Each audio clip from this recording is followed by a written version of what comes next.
come down and support. You got like freaking 20 years of Street Fighter legends in the house right now. All the way from Tomo, Jeff, Mike, to me, to freaking Justin Wong. Like, everybody's here, dude. It's only 5:40. I can't believe it, man. And dude, it seems like we've been here a long time. I don't know how we're gonna hang till 12 noon tomorrow. Oh.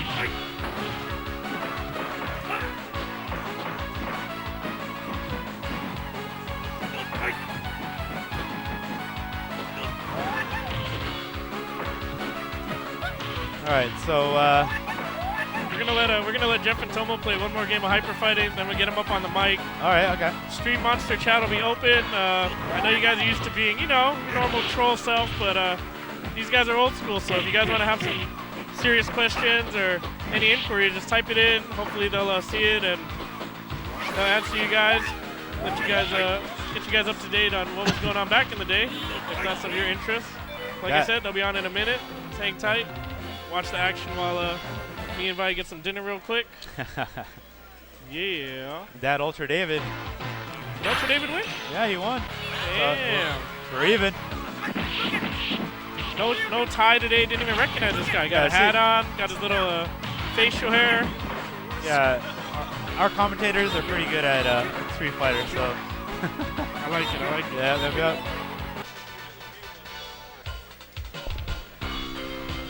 Oh, there's Aris. The celebrity Aris in the house. You're out? All right, man. Take care of it. Oh, that was Aris. He's taking off. Always a pleasure to have him.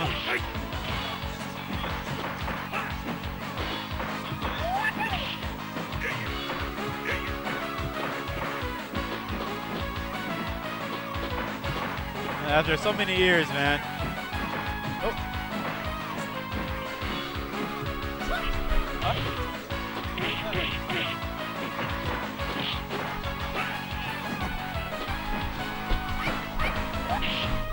After so many years, Mike is still telling me what to do. I love it. I'm like, okay. Pretty much, I was like just scrub back then, and Mike and them were the serious players until I actually started to do some damage in the tournament scene. Oh, they're gonna get on. All right, I'm gonna have to relocate. Coming up, Jeff Schaefer and Tomo Hero.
Hey everybody, this is Jeff Schaefer and Tomo Umehara. We're the hosts of the Super Turbo tournament going on right now at Family Fun Center in, where the heck are we? Granada Hills. What's going on, everybody? How you guys doing? Yeah. Feels good to be back. Been out of the Street Fighter. Oh, there you go. I got the bunny ears already, but I've been out of the Street Fighter community for a good 20 years. 20 years. And it feels good to be back. I can see everything. Everyone's typing. What's up, B Revolver? What's up, Zero Cool? Okay. Yes, I am real. Yeah. Yeah. No, you cannot suck my penis. I apologize. But Yeah. I appreciate the love, and it feels good to be back, man. It feels good to be talking to everyone. You know what? But your girlfriend can. Oh, easy. Yeah, if you guys have any questions, man, hit them up on the little chat thing. We'll talk about some questions. If you guys want to talk about anything, let me know. Yes, I am real, not just an urban legend. I do see a lot of little articles that talk about legend, and I think that's just code word for being really old or almost dead. Yep. So I don't know which one it is, but I am starting to feel a little bit old. This guy has another question. Says, Okay, why is hyper fighting better than Super Turbo?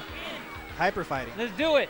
Hyper fighting, the one we were just We playing? were just playing right now. Oh, man. You know, So why is that better than Super Turbo? I loved hyper fighting, man. Super Turbo, you know, when we got into the super moves, for me personally, the super moves, I didn't really get into the super moves because for me, I didn't like building up a lead and then seeing one move all of a sudden just wipe out like half my health. You know, I just didn't like that. To me, that wasn't the more skillful player winning from when I was playing. You know, Also, it's in my like, opinion. also to add on to that, if you're playing hyper fighting and you got a big lead and you're sitting back, that other guy can't just walk up next to you and get all the pressure on you. He's got to work for it. He's got to use skill. That's In true. Super Turbo, I could just get next to you, and now I've got the pressure back on you for That's my true. next to you. Very true. Very true. So you got to work.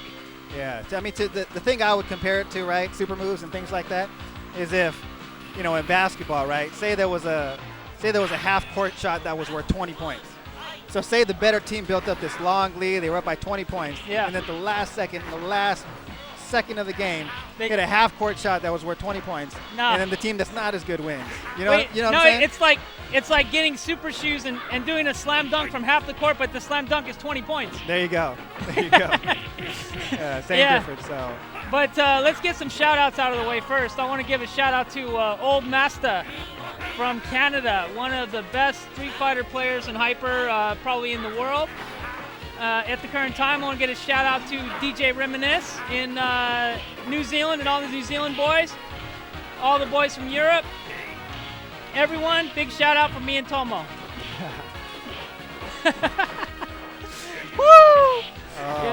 man. Okay. All right. Keep the questions clean. Let's. Okay. Tomo, how drunk did Capcom? Wait. Whoa. Okay.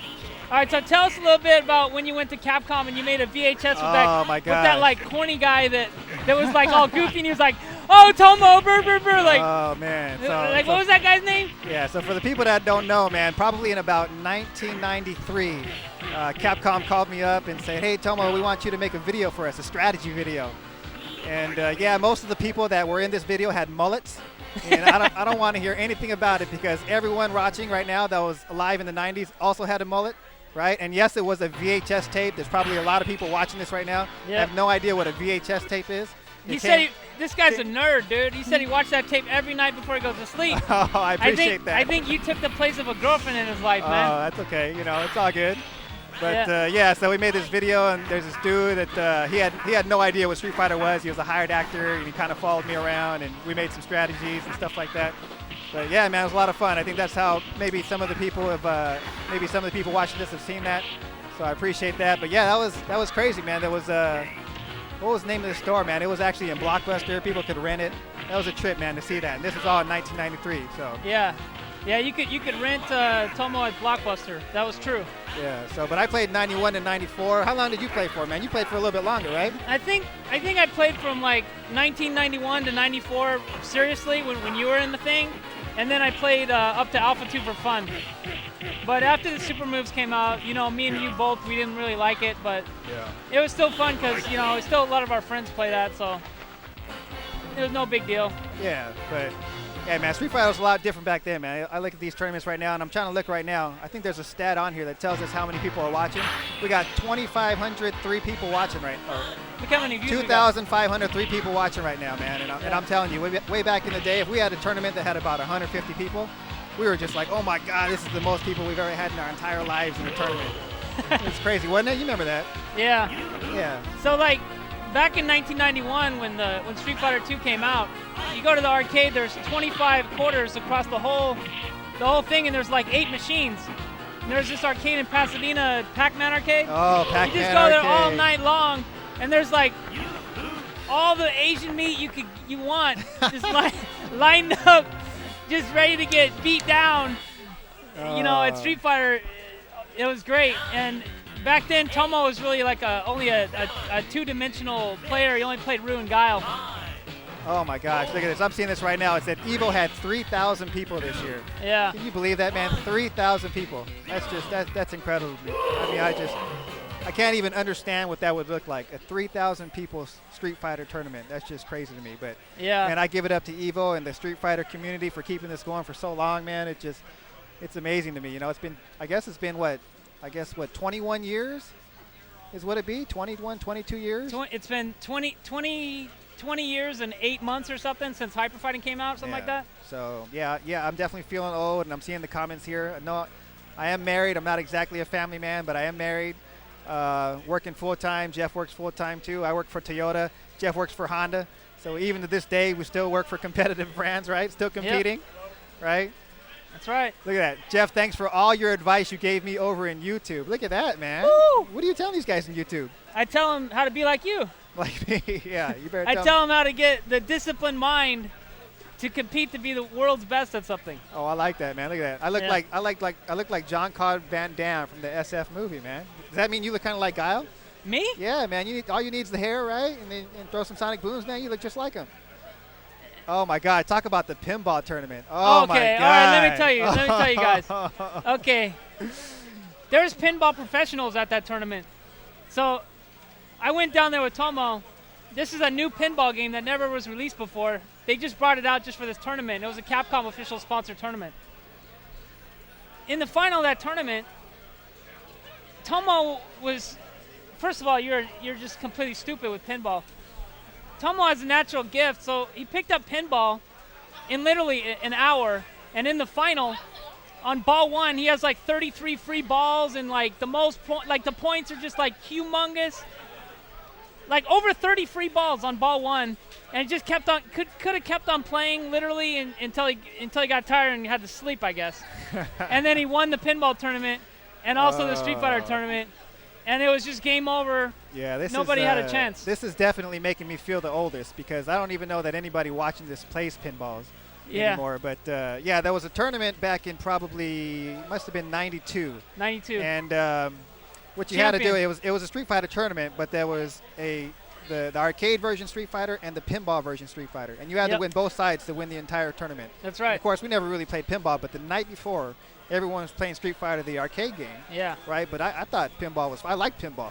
Yeah. So I was playing pinball the whole night, the night before, and then the next day it turned out I was fortunate enough to win both the pinball side and the arcade side. And man, that was a great memory. Thanks for bringing that up, man. So I don't even know. Do they even have pinball anymore? I don't even know. Probably not. But so just to prove that wasn't a fluke, when I opened a business and Tomo used to work with me, I challenged them to beat my Microsoft Windows pinball score. So Tomo, for the first time he ever played it, same deal, dude. Ball one, he's got like 30-something free balls. Can play all day. I said, man, we got work to do. Just hang it up. Literally playing like 4 hours in a row on one ball with 30-something free balls, just so that you guys know it wasn't a fluke. Oh, man. He did it again, and that was like 8 years later. Oh, we got no practice. Okay, so we got to talk about this because I wasn't around for this, but I think it happened right here at this arcade. Was the match between you and the man himself that came down from Japan, right? Daigo Umehara. Daigo Umehara. So that Daigo came after the time that I was playing, so I wasn't really familiar. But I heard you guys had a little match over here. Talk about that for a minute. Well, you got like two types of players. You got players that will play anyone at any time, and then you got players that will only play whether it's for money or a crown or something like that, and they don't want to risk losing because they don't want to lose reputation. Well, let me tell you, I don't care. I'll vouch for we that. come on down. We got Daigo Umehara. We got the whole posse from Japan. Jeff hasn't played in a while. That's okay. Bring it on. So, yeah, I sat down with them. I probably got absolutely destroyed the first 5 or 6 games in a row. We played a 20-game match, 20 games in a row. So after about the 6th game, I started to win more and more and more. I think I took half the sets, and the last 5 games was all me, and it was perfects and dominance and cornered and just good zoning and good strategy, and it was just like a I guess he brought the best out in me, and you got to play against the best to have that happen to you sometimes. And what version was this in again? That was called AE, which is like, and it was the first time I've ever played that. Anniversary Edition, I think it's called. So it's got like, I think every version of Street Fighter up to Super Turbo, I think. And so I mainly picked like Championship Edition Guile, and I think I used Hyper Fighting Blanca, and I used like Super Edition Sagat. And Daigo used like all the Super Turbo characters because they're just, I think definitely if you want to win, you use Super Turbo characters because the super moves are just too good to pass up, especially with Balrog and Rue. So would you two ever consider playing competitively again? I'll let you take that one first, Jeff. I don't know. What do you think, man?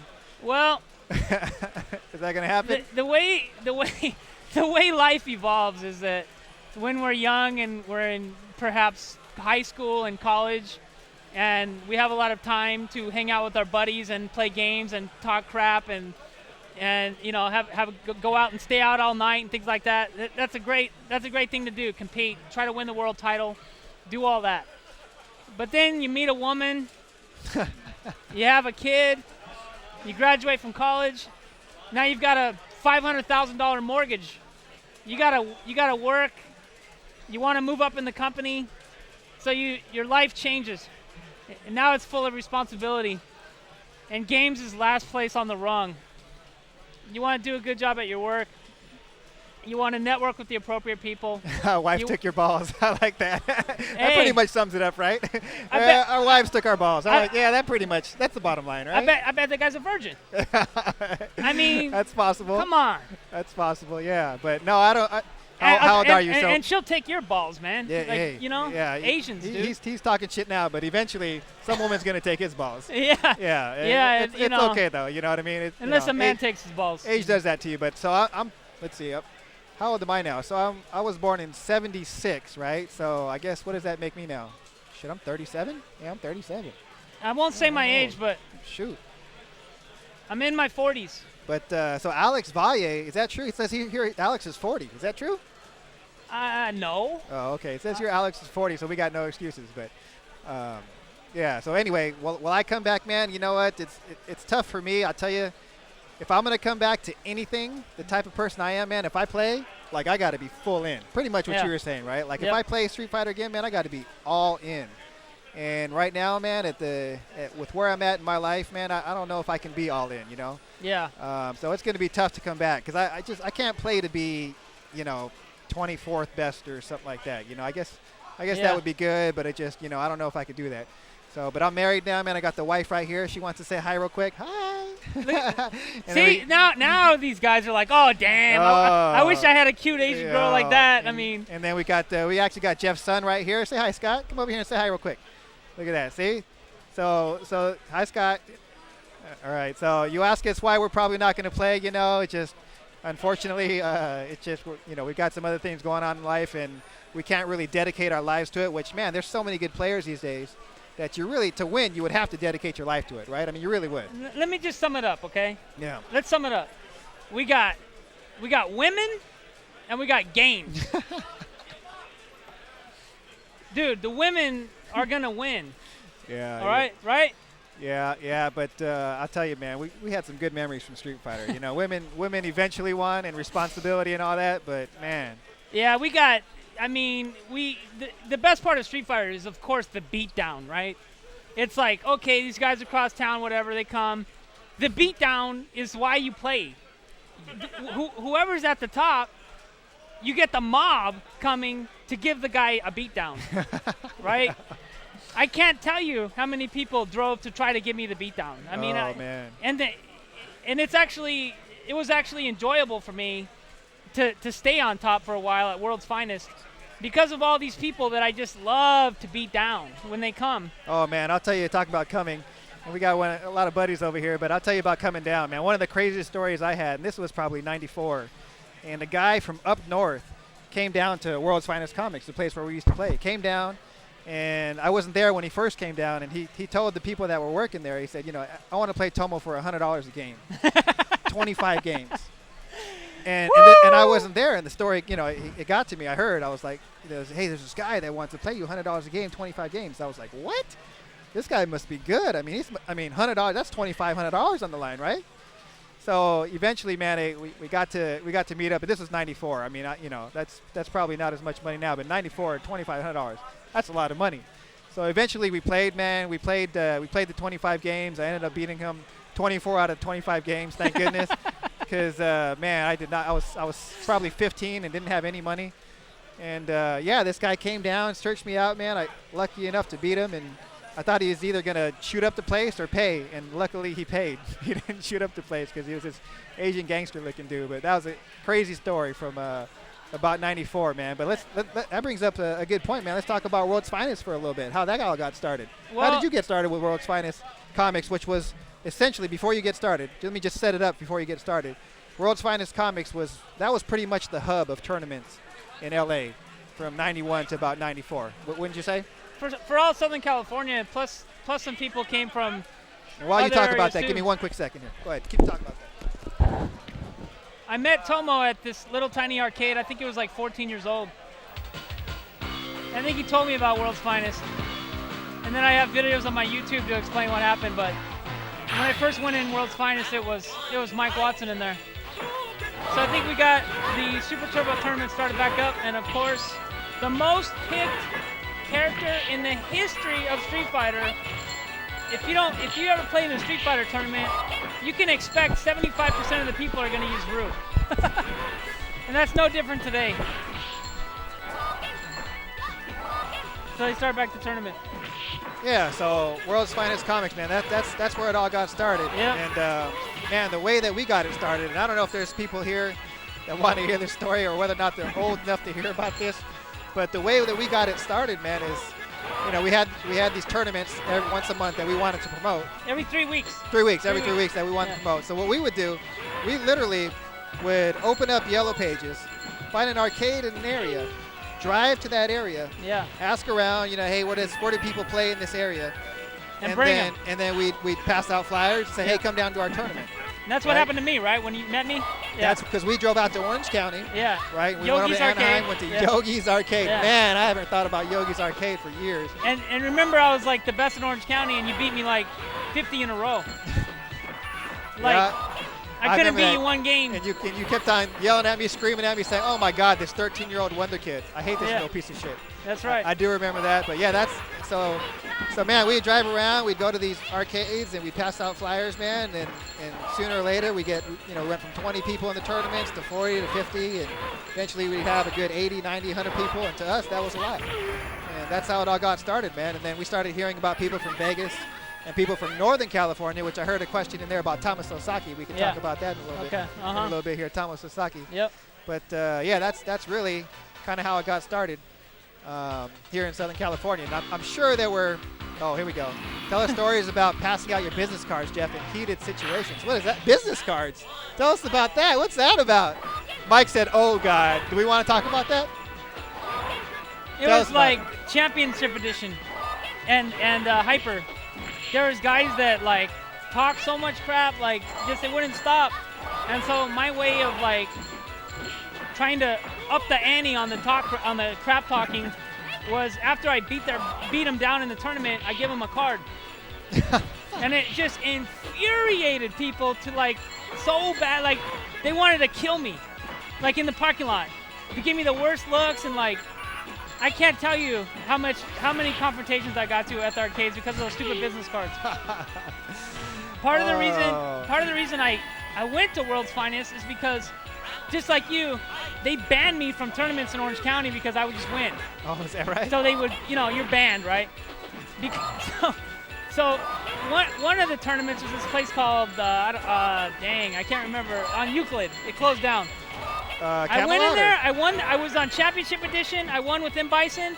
The guy that was second place waited outside. We got in a fist fight. Oh, jeez. Drag out, brawl in the parking lot. I couldn't even show up to a tournament in Orange County. It would just be like people waiting to fight. So that was what was good about World's Finest, because Charles, like the bouncer, right? I remember Charles like picked up Mike by the neck, and Mike like spit in his drink, and it was like, damn. You remember that, Mike? Oh, so for those of you guys that don't know, man, Charles was the big guy he was really kind of the mastermind behind the whole thing, right? Yeah. He brought it all together, really. Yeah. And I know he picked up Mike, but But for those of you guys that know, Charles Franco, he was the guy that really, he's the guy that owned World's Finest Comics, and he was the guy that put all the tournaments together. So, but go ahead, man. Talk about your story where you picked them up and messed them all up and everything. Talk about that. You mean Mike? Yeah. Well, Mike and the owner of the place like hated each other. I mean, but the owner of the place realized that if Mike Watson doesn't come to World's Finest, like World's Finest is like just lost a lot of equity because Mike is like one of the main drivers. People just want to go and just tear Mike apart.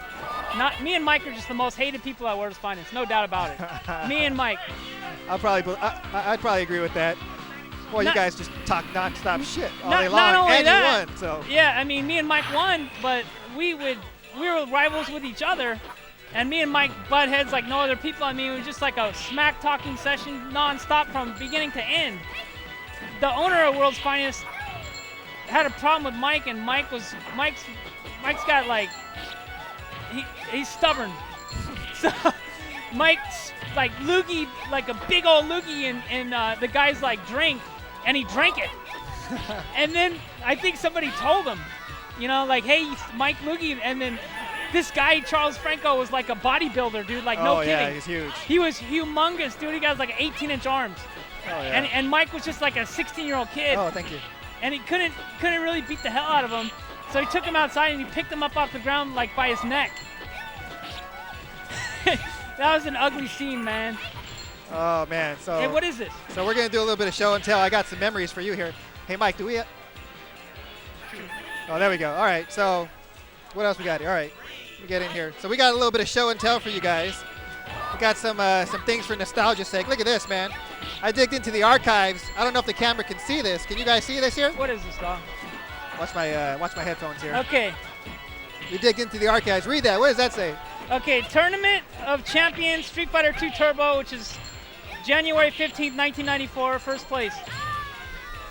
And there you go. So we dug into the archives. I don't know if you can see that. What's written there? Can you see that? Probably not. Huh? Look at that. Can you guys see that there? So that's from January. Oh. What? Oh, we got to change the camera angle. So, well, anyway. Oh, okay, right here? Is it that camera? No, it's not that No. one. Oh, that one over there. Oh, that's too far. Now you can't see it. Can we use this one? Can we use that camera? I got it. Yeah, there you go. There you go. So I don't know if you guys can read that. Tournament of Champions, Street Fighter II Turbo, January 15th, 1994. First place. So that's the trophy that I won 1994 in a tournament up in San Francisco. And it just so happens I even have the original flyer for this tournament. Damn. Look at that. You see that, Mike? Look at this. If you guys can see that. But it says there can be only one. Bama. If you challenge, they will come. And this was, where's the date on that guy? It's over here somewhere, right? On the side. Look at that right there. December 13th, 1993, San Jose Exhibit Hall. Man, look how arrogant this is, dude. It's got his name on there. It's got my name on the Like the tournament flyer. The guy has a video in Blockbuster, and then he's got to have names on flyers, dude. Like that is just, man, that's prideful. So what else do I got over here? I got a couple other things for you guys. You guys have seen you guys have seen the VHS tape, right? So that is an original copy of the VHS tape that's rolling around on YouTube now. Look at that. That's what a VHS tape looks like for you guys that don't know. What is a VHS tape? That's what is a VHS tape, right? But look at that. So that's I don't know if you guys can see that, but if you read on the front here, you can barely make it out. But right there it says featuring United States #1 Street Fighter champion Tomo Umehara. This is the original copy made in 1994. And I'm starting to feel really old over here, but that's the tape, man. That's the original copy. Probably the only one in existence. Just so you know, I did see this on sale on eBay about 4 years ago for about $20. So just so you know, yeah, I'm holding $20 in my hand right here. I got a little bit more show and tell for you, Jeff. What else do I have in here? This is even before you, Jeff, I think. Yeah, that's before me. 1992. So put that up. 1992. Tomo Umehara. Yellow Brick Road, Street Fighter II. So Yellow Brick Road, and I saw someone earlier asking about a tournament in San Diego. And Yellow Brick Road is actually an arcade at the La Jolla Village Town Center in San Diego. And they had a big tournament, and that was one of the big tournaments that I played in 1992.